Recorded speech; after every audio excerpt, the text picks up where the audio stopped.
Shaky video can make a great story hard to watch, but you don't need a tripod to fix it.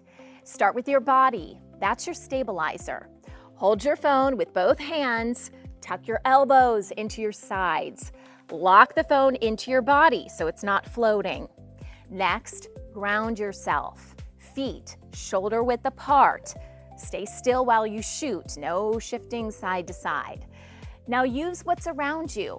Lean against a wall, rest your elbows on a table, brace your phone on a backpack, a railing, even a shelf.